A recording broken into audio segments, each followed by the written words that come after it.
अनेक मंत्री 2 तासांसाठी फक्त तोंड दाखवायला येतात असं प्रफुल्ल पटेल म्हणालेत।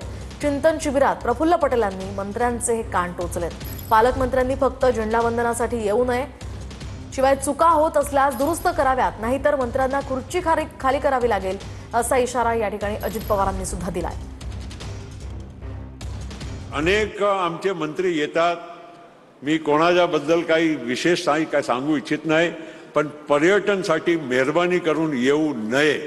आमच्याकडे 2 तासासाठी येऊन फक्त तोंड दाखवून मुंबईला दादाकडे की तटकरे साहेबकडे हजेरी लावली की नाही, मी या जिल्ह्यात जाऊन आलो ना मी हे करून आलो, काही अर्थ नाहीये। यायचं असेल तर योग्य रीतीनं त्या आमच्या सहकार्यांना मदत कशी होईल, त्याला ताकद कशी मिळेल, याच्यासाठी जर यायचं असेल तरच या।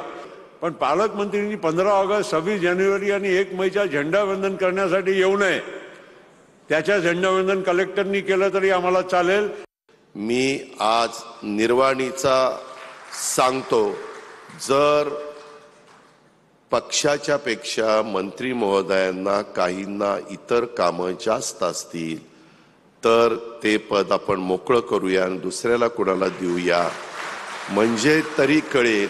माझ्यासहित सगळ्यांना ज्या काही छोट्या मोठ्या चुका होत असतील त्या दुरुस्त कराव्या लागतील, नाहीतर खुर्ची खाली करावी लागेल, एवढीच नोंद आपण सगळ्यांनी घ्या। आपण म्हणजे मंत्री महोदयांनी, सगळ्यांनी नाही।